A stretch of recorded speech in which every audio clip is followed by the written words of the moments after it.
Welcome to the show, everybody. It's going to be a great episode of This Week in Startups. We have a little bit of a accidental VC school from Jason, his evolving pitch strategy, how to take a meeting, basically. Then we're going to talk a little bit about the creator economy, monetization for creators on TikTok, why lots of people are moving over to YouTube, and what platforms owe creators. More importantly, how you, as a creator, you're basically a startup founder. So how do you turn your talent and your brand into a business? We're going to talk about that. We also dish the tea on Bolt's founder accusing Stripe and Y Combinator of being Silicon Valley mob bosses. Nobody had that on their Twitter bingo card yesterday. Let me just put it that way. We also have a startup of the day, Culdesac, building a walkable and sustainable community in Arizona. And finally, we cover Anduril's $1 billion Department of Defense contract for counter-drone tech. Stick with us. It's going to be an amazing episode. This Week in Startups is brought to you by Squarespace. Turn your idea into a new website. Go to squarespace.com/twist for a free trial. When you're ready to launch, use offer code TWIST to save 10% off your first purchase of a website or domain. Ourcrowd. Ourcrowd helps you invest early in pre-IPO companies alongside professional VCs. If you're interested in investing, you can join Ourcrowd for free at ourcrowd.com/twist. And Lemon.io. Need to speed up your product development without draining your budget? Hire vetted engineers from Europe at Lemon.io. Go to lemon.io/twist to get 15% off for the first 4 weeks. I do have to tell you that what I have realized doing this job so far is that the hardest part for me is that I'm a little embarrassed to say this, but like I've kind of been talent for a long time, and things I discovered early on is I didn't even know how to make a Zoom meeting. No, it is hard to be I'm just a helpless snowflake, and I don't know how to make my own meeting. Well, I tell you, I had this too, because as talent/CEO, I had the benefit of both. And I was like, get me on a flight. And then, get that. And then I realized, like, wait a second. I haven't booked a flight in like 10 fucking years. I have all these apps on my phone, and the apps went from being absolutely horrific 5 years ago to absolutely flawless now. I don't know if you noticed that. There's like no excuse. There's no excuse not to book your own damn flight. So I'm trying to book a flight on United or JetBlue, and then I'm like, wait a second. I go in the app, and it's like, book, click, done. And like getting a JetBlue flight now, United not so much, but they're working on it. But JetBlue, Bonvoy, and United, which is kind of my thing, they're kind of like as easy as Uber Eats, DoorDash, and Uber now. Not quite. Yeah. They're 80%, 85% of the way there. That one, luckily, I feel like I never went full time. There are things that I'm bad at being talent about. For example, I'm always trying to produce everything that I'm doing, which annoys producers. I never got so far. I still like book my own. I'm kind of a control freak, so I prefer to book my own like the meetings and stuff like that. Yeah, I did not know. And I keep waiting for everybody else to book the meeting. Like I'm like, you book it. You put the time on my calendar. Right. That's what actually in this case you should do that. That's what the producers are good at. Because that also gives them an excuse to talk to the subject, maybe do a pre-interview or, check their tech. So that's actually a 100% thing. when it's related to the show. But now when it's like a fellow investor who's going to teach me some stuff that I need to know, I'm like, I need to book that. Yeah. Tell me, what do you think is your etiquette for, because the Calendly thing is amazing where I can be like, let's not have 19 emails about when you're free. Here's the calendar link. Yeah. But it does feel a bit like a power play to be like, here's my calendar. No, I think it's the opposite. I think that's being like, I think that's like total submission. It's like, right? It's totally like your call. Here's everything open. True. You make the decision. I'm available to you. Here it is. So I think it's like the ultimate, like, submissive, like, I'm at your beck and call. When you need me, schedule me. I'll be there. Just you put it on my calendar for when works best for you. I think that it's pretty great. I mean, it's an incredible innovation. Like, I think I'm just going to put it in my signature and be like, go crazy, people. Be careful with that, because once your calendar gets out there, what you'll find as an investor is all of a sudden the calendar just gets too filled. You're like, what just happened? But such as today, I was 2 minutes late to our recording. 2 minutes. Sorry, 2 minutes. Because all of a sudden I noticed I had meetings from 9 to 11. I was like, whoops. And then you start getting board meetings on this, and you're taping pods. It gets a little busy, but you have good stamina to talk, and that's what it's really about. And one of the nice things about when you're taking presentations and pitches Yeah. is you're like kind of like a sniper, right? You don't have to carry the conversation. You're like, It's true. so would you like to show me your deck or do a product demo? And they're like, show you the deck. And now 7 minutes, 10 minutes, you just put yourself on mute, you take notes and you think. I love that. To me, that's like a great respite. It's when super the founder pitches energizing. me. Yeah, just sit there, just let it, tell me everything. Let it wash over me for 10 minutes. I get to think about it, contemplate it, and I get to vibe the person. I used to interrupt people a lot. What about this? What about this? Now I just save all my questions. I write them down in a notepad or a Notion, boom. And then I'm like, I have 5 questions. You know, I might have written down 8, but like I just prioritize. These are my 4 questions. I'm going to tell you all 4. I put the 4 questions into the Zoom chat. Oh, boom. Smart. So they can just, and they have them. That's a good tip. Right? Yeah. Good tip. So VC school right here. It makes me a little more considered if I slow down, I write all my questions, and then I pick which ones I want to ask. Because I don't have to get all of them answered at that moment. Yeah, true. And what you're doing in that first founder investor meeting, you're kind of getting a feel for the person. Like, is this person intelligent? Are they crisp? Are they sloppy? Are they a creative genius? Are they a savant? Are they a sales? Are they a pitch person? Are they a product person? Are they a developer? Are they weird? You know, like, no, you want to get a read on the person. That was amazing. You want to get a read on people, right? And it's just letting them talk. I always tell people, let the Mustangs run. Like, you want to figure out if this horse is fast and you can ride it, let it go. Just, let the Mustangs run. I let them talk. Give them the rope. Yeah. Well, sometimes they talk and they don't have anything to say. Yeah. And you're like, I just gave you the floor. And okay. All right. There it is. There's your Sunday VC school. Boom. We got a lot of news we got to get to. Let's do it. We do. Let's go. All right. So we are going to start diving a little more often into the creator economy. We've already started some of this with the OK Boomer segment, of course, with Rachel Braun interviewing, the youngs. But also, this is a huge economic force. And every one of these creators is essentially a founder doing a little baby startup, a small business, and figuring out the best way to make money. And it turns out that over the last couple of days, it's become increasingly clear that one of the ways to not make any money is to be on TikTok. Wait a second. Is that big really discovery? Shocking? That's a big discovery because I thought TikTok was huge. TikTok is huge for sure, right? It's a massive market force. People are doing a ton of work to be on TikTok and get famous on TikTok. And also, you can rack up hundreds of millions and even billions of views and basically make pennies. And what's really interesting is that creators all of a sudden in the past few days, because, look, when you're a creator, you have this weird power dynamic because the platform is in charge in some ways of your life.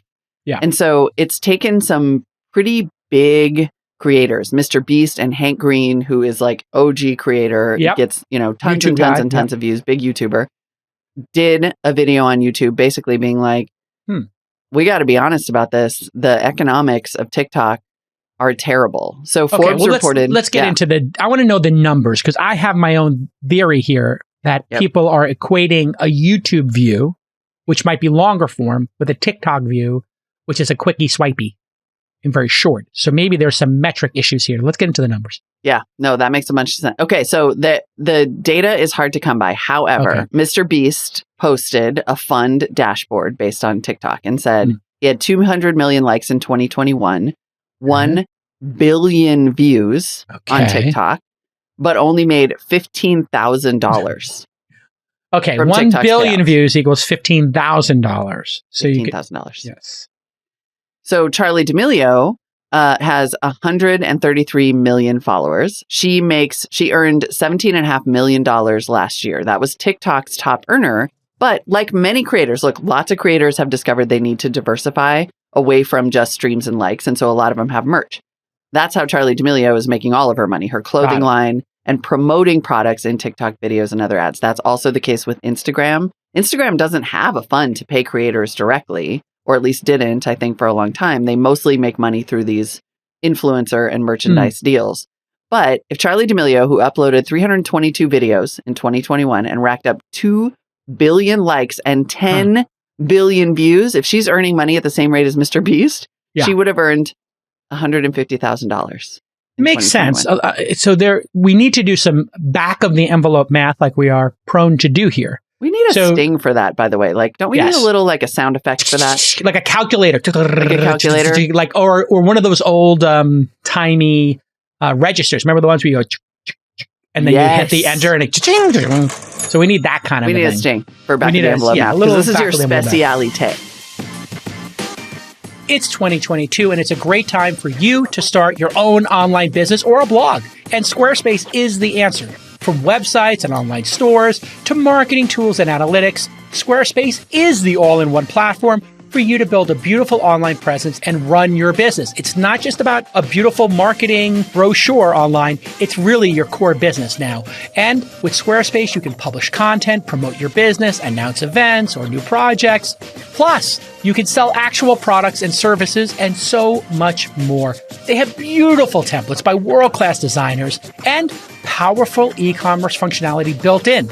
And of course, everything's optimized for mobile. So if you're looking at it on a smartphone, a tablet, or a widescreen monitor, it's going to be beautiful and perfect every time. And they've got built-in SEO, so you don't have to hire some consultant who disappears on you and charges you an arm and a leg. They just built it in. Plus, free and secure hosting. You don't have to go find a hosting provider. That's built into Squarespace. And they have 24/7 award-winning customer support. If you need help, you get help. If you don't need help, well, great, but you always have it there when you need it. And trust me, there's going to be at some point, maybe not this year or next year, but maybe 2 or 3 years from now, you need some help. You want somebody to pick up the phone, don't you? Or to respond to your email, where they're going to do that 24/7. So go to squarespace.com/twist for a free trial. And when you're ready to launch, just use the offer code TWIST to save 10% off your first purchase of a website or domain. And congratulations to the team. They went public in 2021. An amazing journey for a hardworking, incredibly great group of builders. You have my respect, and we love the product. And thanks so much for supporting This Week in Startups. We really do appreciate it. So when I was on YouTube, I was part of their creators program. I wrote a famous piece, like, I don't want to work on YouTube's farm no more, like Maggie's Farm for Bob Dylan. Yeah. And I was just like, they take 55%, or they give us 55%, they take 45%. It's just going to be really hard to make this into a sustainable business. And that's become true. But you still make millions if you're a top creator, or hundreds of thousands or tens of thousands. Yeah. So people have figured out how to make it work. But the CPMs, the cost per 1,000 views that you can charge an advertiser for, it tended to be somewhere between $2 and $7 net to the creator. Mm-hmm. So if you got 1,000 views, you made $2. 10,000 views, 20, 100,000 views, 200, and 1 million views, $2,000. So 1 million view video on YouTube could make $2,000 to $7,000 in advertising from YouTube. And YouTube, it was very low at the beginning. It was sub $1, and then it slowly went up as they got more advertisers and they increased the number of ads. So what's the big complaint on YouTube? Ads. Too many ads. Too many ads. And that you have to make these really long, boring videos, because 10 minutes now is the standard for a YouTube video, so that you can get like 2 ad breaks in there.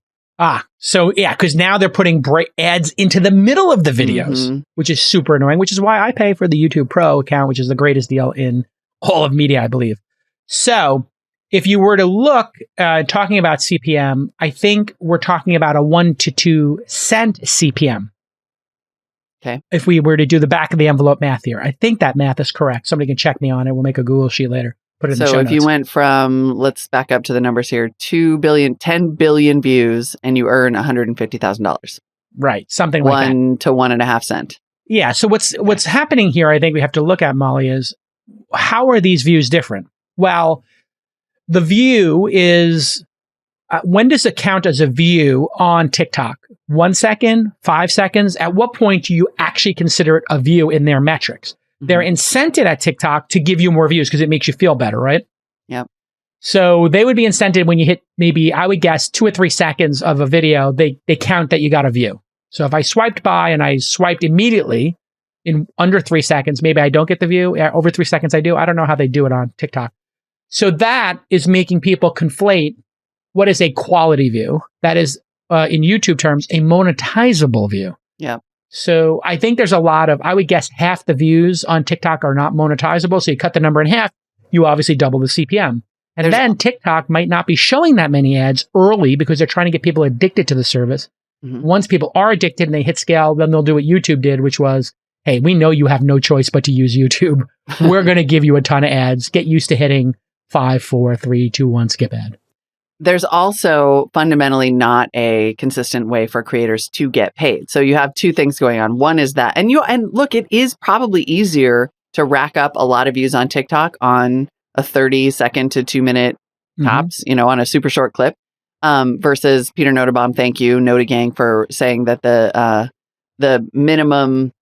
required length for a mid-roll is now 8 minutes on YouTube, down from 10. So you can have an 8-minute video and still get a mid-roll. But here's the difference in how creators actually get paid. TikTok has a fund, right? A big fixed pool of money that it uses to pay all the creators. And TikTok essentially takes 95% of the revenue. So only 5% of the revenue that they earn from these creators is paid back to them. Whereas YouTube, which we used to think was crazy, pays creators 55% of their ad revenue. So they're incentivized to get more views, which frankly does not seem to be the case on TikTok, right? You're sort of incentivized to get views, but you just really are incentivized to get external merch deals or influencer deals. So you have this sort of difference. And here here's a mashup basically of two clips, a minute and 25 seconds of Hank Green, who is such a good explainer, explaining how the math works. See you on the other side. I used to make 5 cents per view on TikTok. What happened? What changed? The pool of money is the same size. Why am I making less per view? Because there are more views on the platform. It's grown. There are more creators. There are more users. TikTok is earning more money. But the pool is the same size. So there are more views with the same number of dollars. So you make fewer dollars per view. Literally, when TikTok becomes more successful, TikTokers become less successful. What? If TikTok had the same partnership with creators that YouTube has, TikTokers would be making, at minimum, 16 cents per 1,000 views. That is 6 times what they are making now. Every creator in the Creator Fund who thinks to themselves, wow, $1,000 a month, that's $12,000 a year. That person could be a full-time creator. They could be thinking about expanding, about hiring, about creating a business in their community for their audience. This is the economic engine that drove YouTube forward, and TikTok is just letting it leak out of the tub into their bottom line. This change would not increase the number of full-time TikTokers by 6 times. It would increase it by 1,000 times. Because just from the structure of the platform, the number of creators making $6,000 a month is 1,000 times more than the number of creators making $1,000 a month. It's not wrong. Not wrong.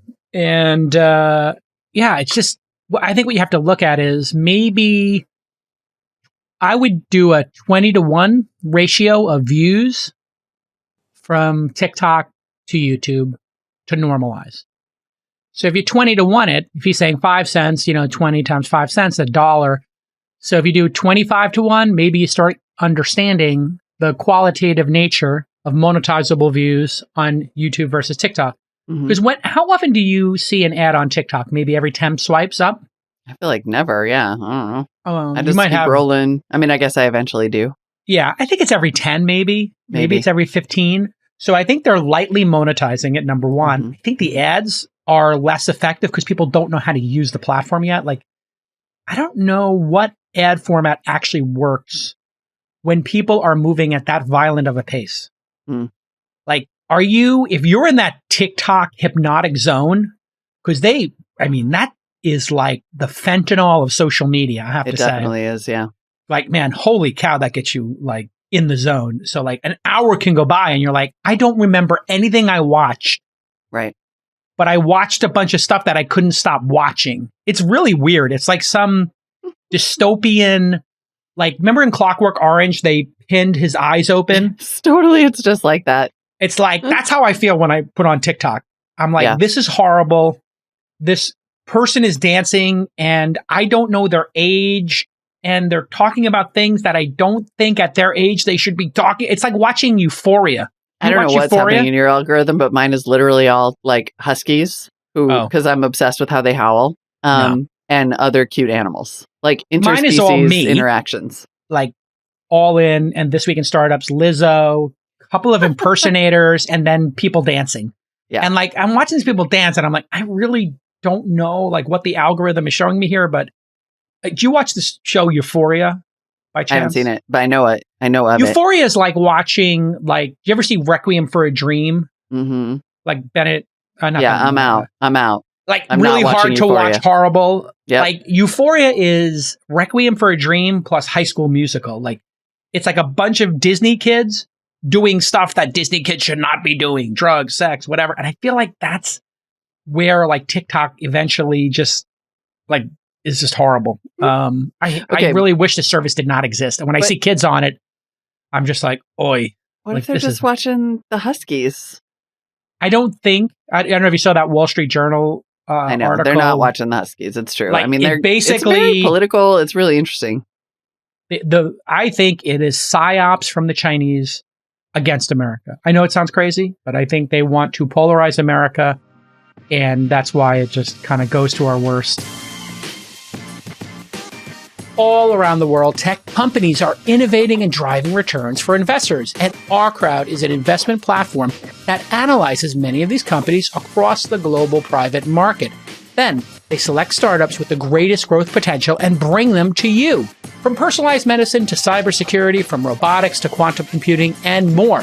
In state-of-the-art labs, startup garages, and anywhere in between, Ourcrowd identifies innovators so you can invest when the growth potential is greatest, which is early.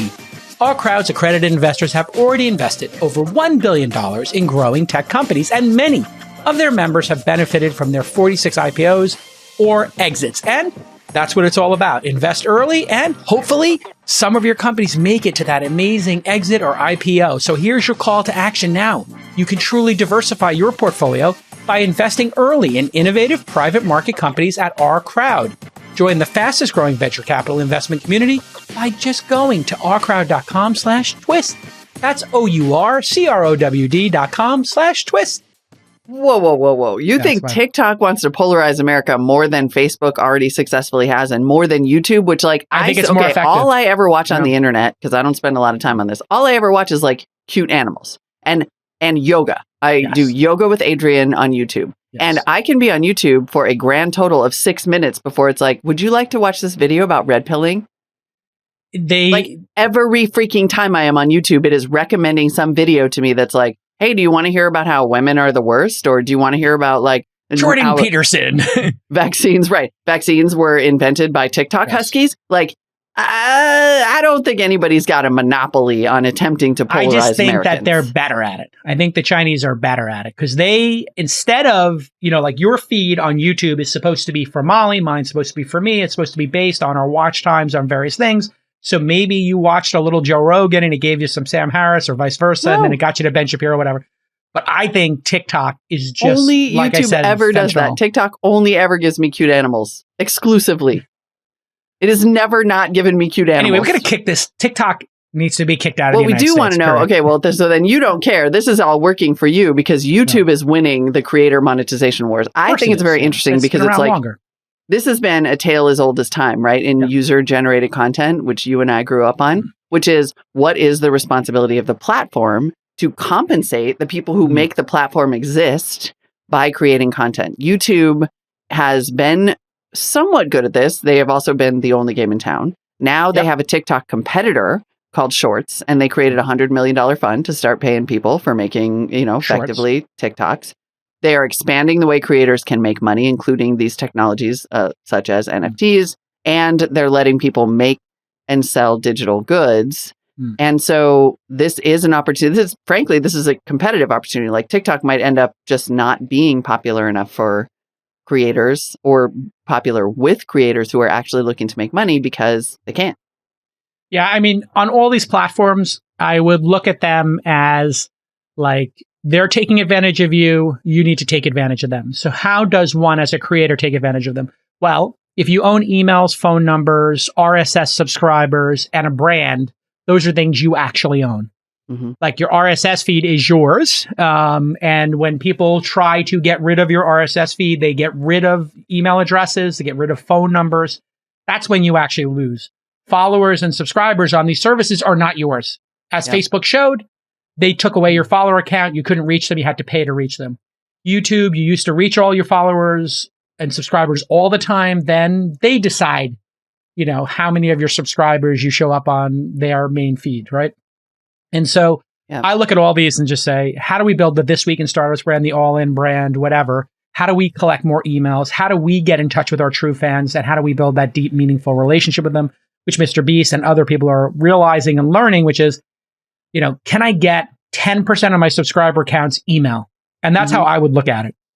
What percentage of your follower count on TikTok do you have their email addresses? Right. Do you have the ability to directly contact them when you have a new product or service? Because at some point they will delete your account, or possibly, right? Just be independent of the platforms. They'll demonetize you. For everything I just said about YouTube finding more ways to compensate creators, just as many creators have been demonetized for various reasons. They changed the algorithm, or now you have to have an 8-minute video, or this or that, right? Like, they don't love you back, these platforms. You feed them, and then your job is to do the best you can to figure out alternate revenue streams. And the smart creators all know this. That's why they have merch. That's why they have deals. That's why in some cases they have middlemen. They've got managers and agents, because that's the only way to really make money that you own. If you want to be a proper publisher, you need to have a relationship with the talent.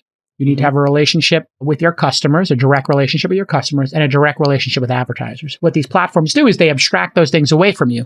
So you're the talent, so you have control over that. But you don't have a direct relationship with your customers, your listeners, your viewers, and you don't have a direct relationship with the advertisers.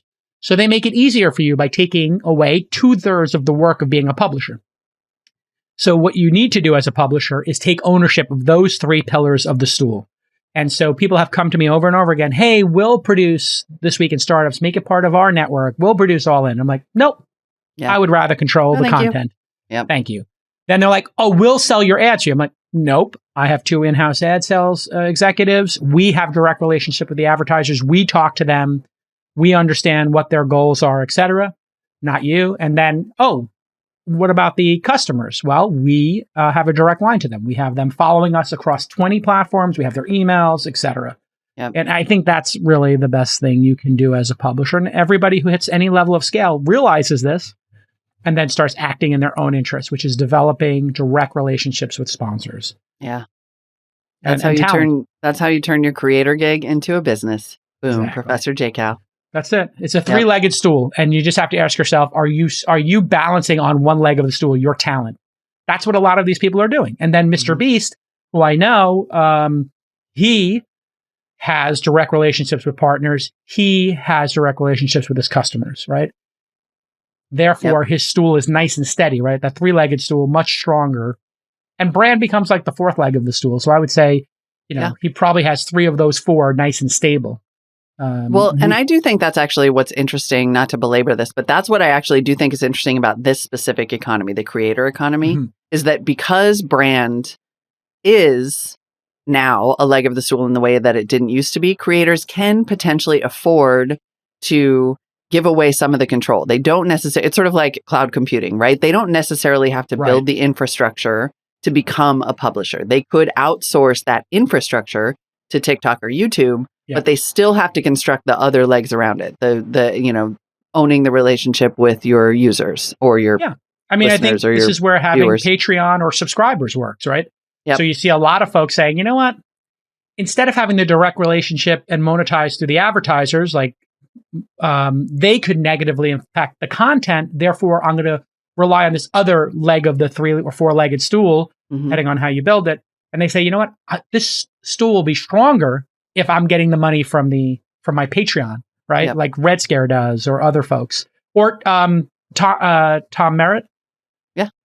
We do a show called It's a Thing that's Patreon. It's a thing, and that's Patreon, right? And so if it makes a couple of $1,000 a month or whatever, it's going to not need advertisers. And then his daily tech roundup show, I think makes like $15-20K a month. So he was working for Leo. They had a dispute, I believe, over his pay. He left to do his own daily tech news show, and probably he arguably makes the same, but has control, right? And he's able to do that because of that one daily stool, which is brand, right? Yeah, Daily Tech News Show.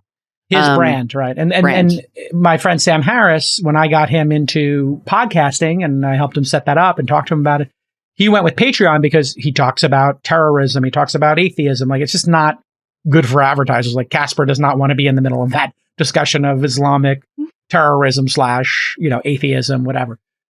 Go figure. But he was on Patreon. Then he realized, well, wait a second, Patreon can cancel me because Patreon started canceling people who said things that people didn't like. And he was just like, what? I can set up a Stripe and do it on my website. So he literally left Patreon and he was making, he didn't disclose, but I know the number, well into the, 2 comma territory a year from his fan base. And he was like, I don't want to have Patreon then be able to disintermediate. I mean, I'll just go direct with Stripe. And then there's like this edge case where could the cancel culture, or could you do something so controversial that Stripe doesn't want to, like OnlyFans, right? And some of those places had a hard time getting credit card companies to do stuff. When you're growing your startup fast, hiring engineers can slow you down like nothing else. Well, here's the good news. Lemon.io will find you a perfect candidate in just 48 hours. What's Lemon.io, you ask? Well, they are a marketplace of engineers from Europe. Lemon.io is a great solution in a lot of different scenarios. Maybe you're a technical co-founder and you need to delegate some tasks because, hey, listen, you're underwater, you're behind schedule. Or you have a project that needs a very specific technology and you don't have that skill on your team right now and you don't want to wait. Or you're growing rapidly and you need to add developers quickly.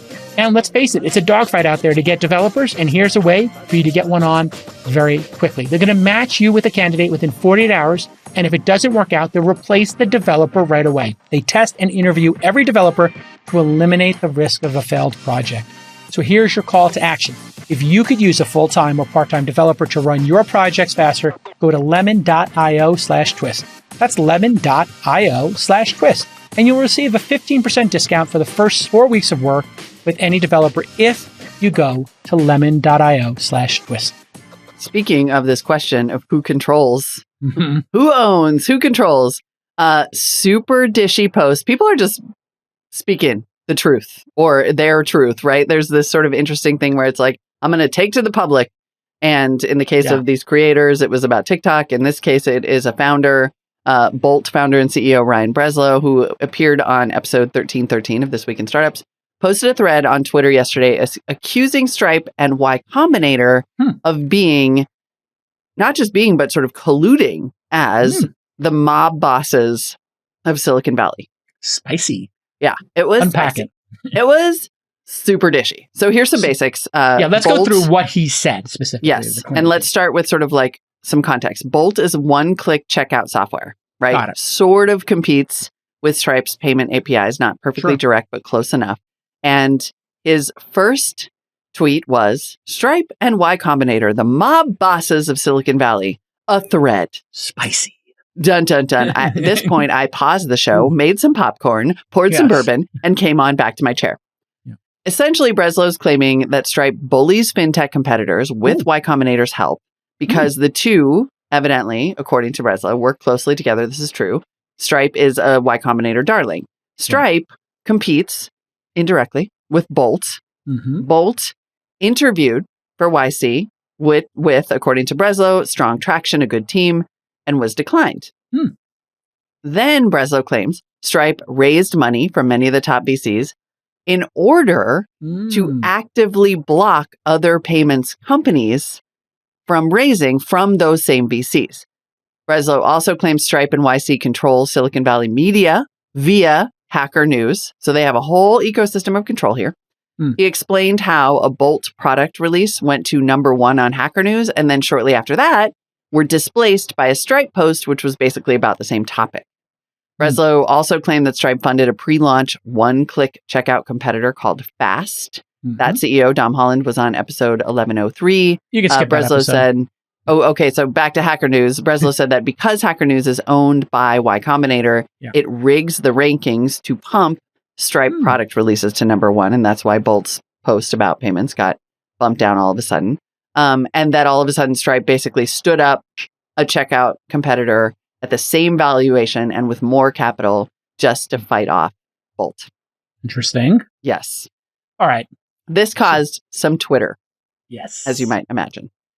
Yeah. And Sheil, I think, put out a good post, which is like, listen, it's pretty amazing. The list of investors in Stripe, Andreessen Horowitz, Sequoia, Founders Fund, General Catalyst, Coastal, Quantum Perkins, Redpoint Thrive, Goo, GV, Capital G, Tiger, DST, SV Angels, 500 Startups, YC, and Amex Visa. What Stripe did here is a classic playbook.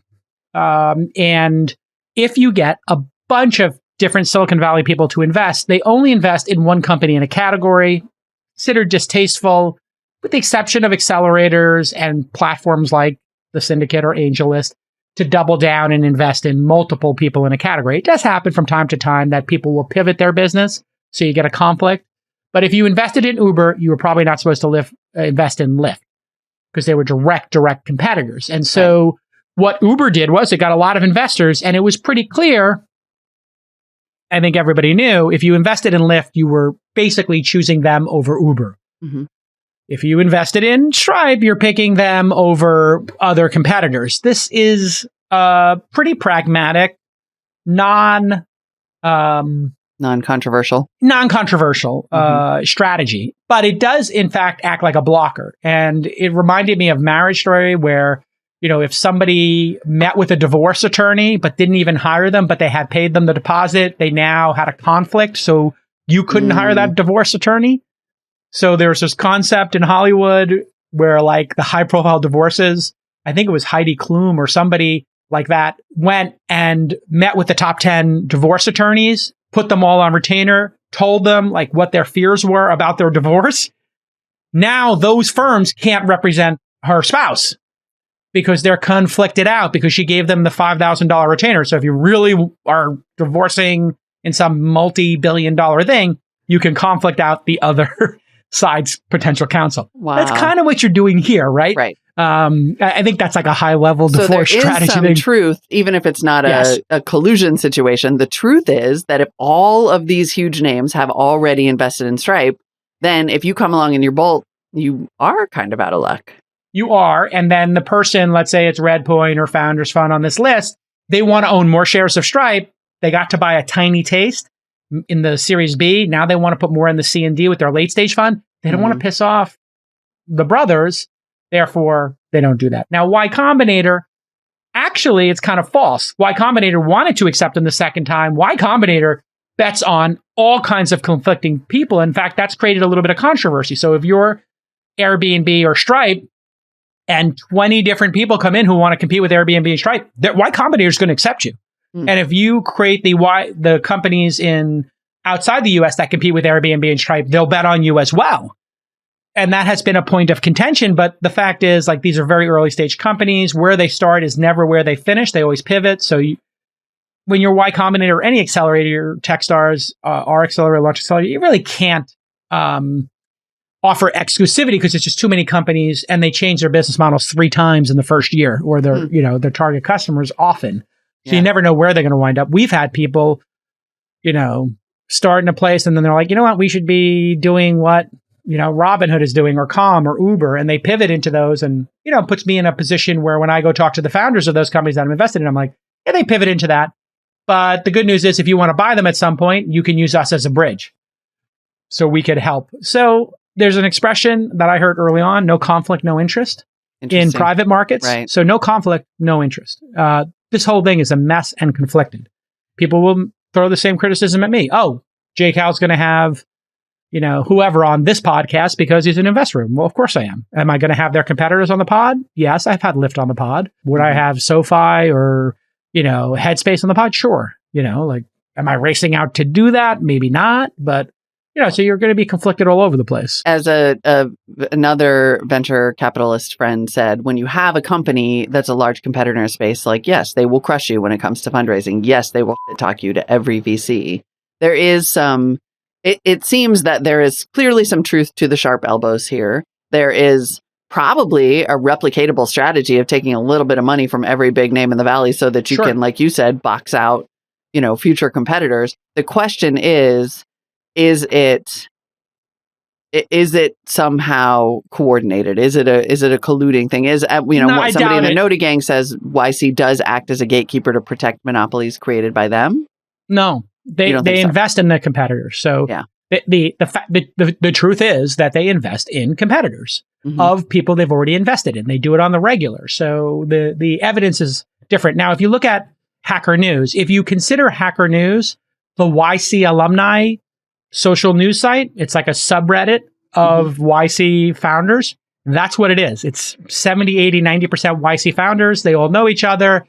It doesn't say Y Combinator on the site, really, except for the URL.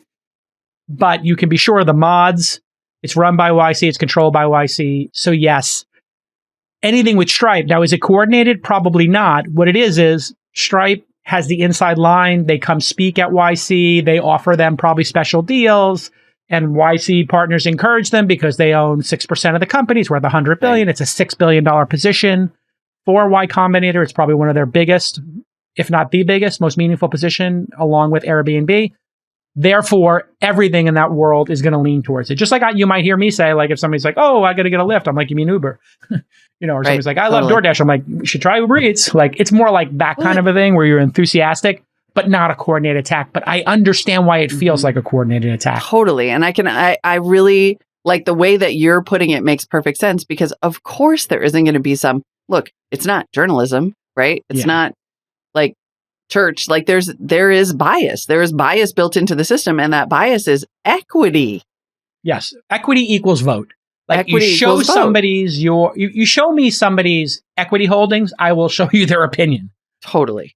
Basically, right? Because and that's not just that the equity informs the opinion. It was that the opinion resulted in you buying the equity. Totally. That's so there's really a consistency to this, right? Like, I believed in Travis. I voted with my dollars to put money into Uber. Therefore, my opinion is Uber is a great company. But it's not that I was just randomly gifted Uber over Lyft shares. I actually picked that company. And therefore, it's confirmation bias. I bet on that company. Therefore, I will continue to be enthusiastic and promote that company. Just like people who bought Bitcoin over Ethereum or vice versa or Solana. You can tell how much crypto somebody owns in the first 5 minutes of meeting them because they will tell you to buy that crypto. Right. Totally. But that's such a great point that I just want to reiterate. It's not that, like, if you're promoting a company, if you, YC, Stripe, Jason, Sequoia, me, like, if we're promoting something, promoting a company, having a portfolio company on the podcast, it's not because, like, they tricked us or paid us off or gave us free stuff. It's because we picked them. Right. So there's cause and correlation. Yep. So what's happening here is this person feels they're being attacked on all sides. Yeah. Which would be how you would feel if your competitor was supported by everybody in the industry and this news site that you're conflating with the New York Times was spiking your story and promoting other ones. It's not the New York Times that's doing this. It's Y Combinator alumni social network that's doing it, aka Hacker News. They have and it's favorites. news.ycombinator.com for a reason. It's not hackernews.com. It's news.ycombinator. The people at alumni at Y Combinator are talking about the news. Yeah. This is where producer Nick reads my mind and says, remember what Frank Slootman said, business is war. Kill your enemies or they will kill you. There's no doubt about that. I mean, you do have to be aggressive in this regard. And I think actually this tweet stream is an attempt to get attention. You always fight up. So I give the founder here credit for seeing an opportunity to get in the headlines.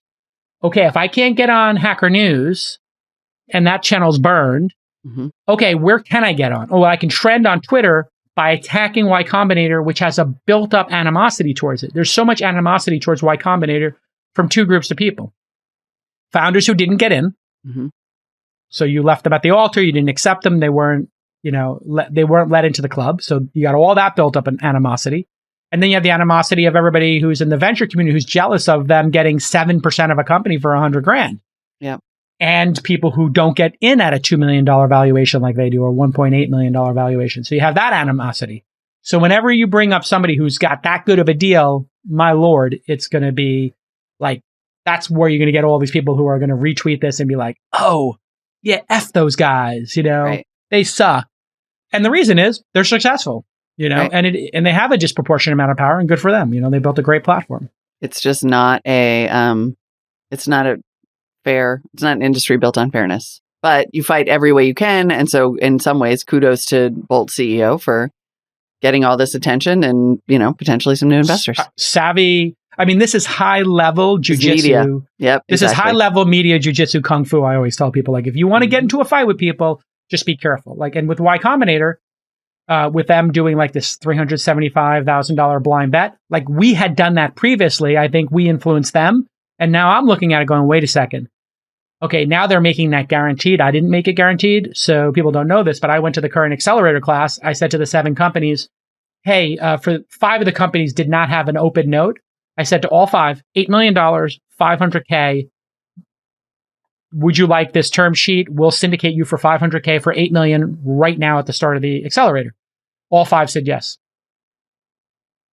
So since all 5 said yes, now I will come out in the coming months and I'll announce we have a better deal than Y Combinator. So to Frank Slotman's thing, your competitors do something and we're marginally competitors. I mean, it's not like we can't invest in YC companies or they can't invest in our companies. Of course you can.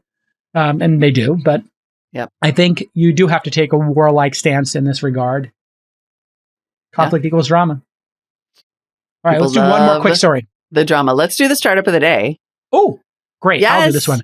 Culdesac is a startup building a car-free neighborhood. Brilliant. In Tempe, Arizona. They claim 52% of Americans want to live in a walkable neighborhood, but only 8% do. I agree.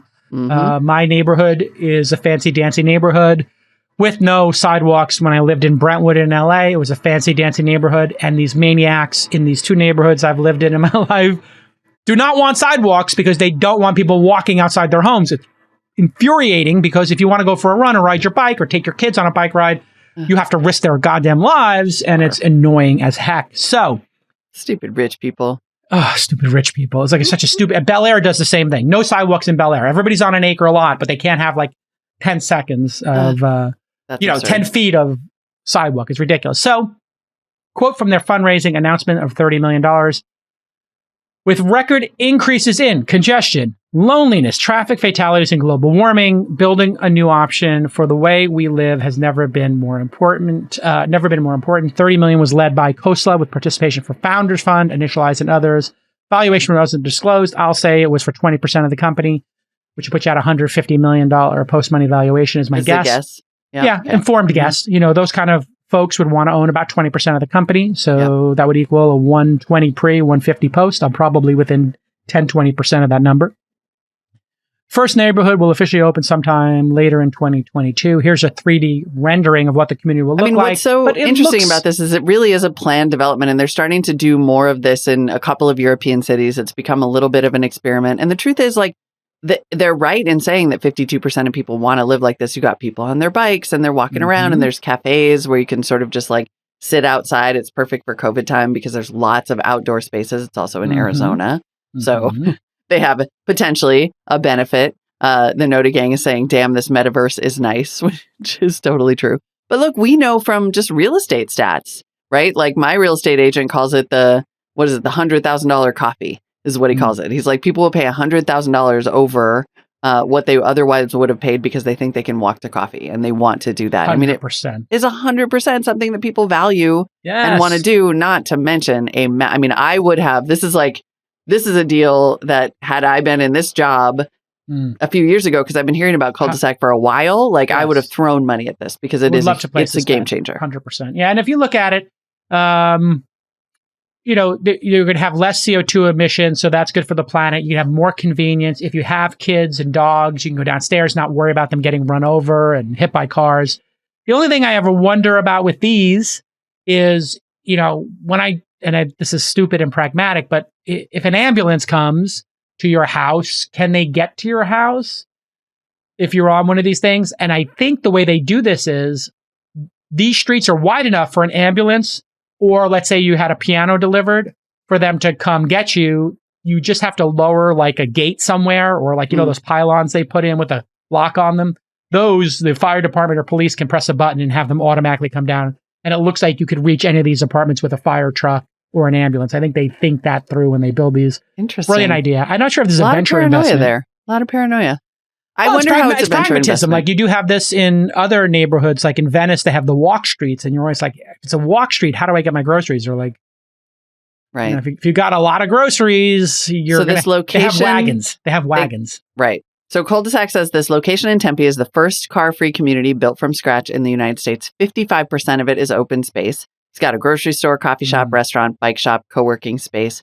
designated e-bike garages, over Love it. 1,000 bike racks. Because the truth is, who was it that tweeted this the other day? Somebody I really like and respect, and I'm just going to steal his tweet because I can't remember his name right now, but said, Americans think that buying an EV is their like one and done climate, like no, do-gooder thing. 100%. It's all about riding your bike. It Absolutely. really is. Well, all residents get $3,000 a year in mobility benefits through partnerships with $10 a Lyft, day. Bird, Envoy, $10 a day. Yeah. I mean, it is super interesting. I think you raise a really good question because the company raised over $200 million in real estate capital to purchase locations.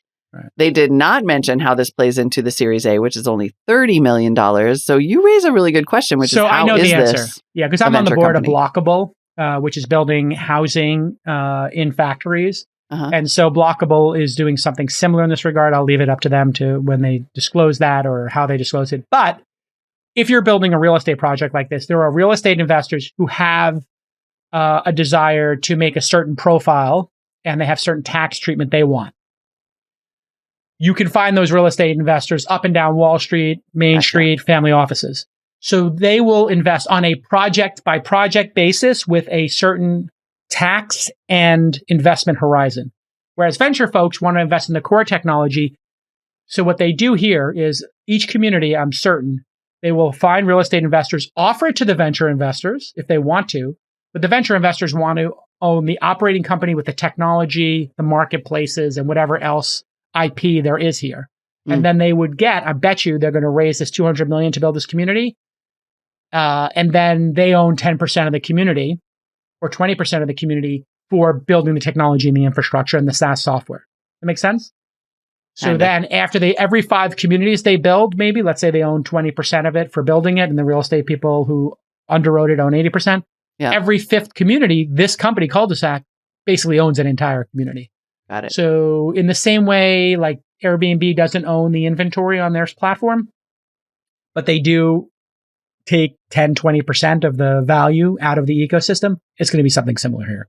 Now, I don't mean to be naive, but how do you make money owning a community? Like from the businesses that come in, from like a cut of rent? I think managing it, they would get a management fee for managing this whole thing. So who knows if they're selling these units or renting them. If they're renting them, they could be like the management company that manages these locations. And you could imagine the software.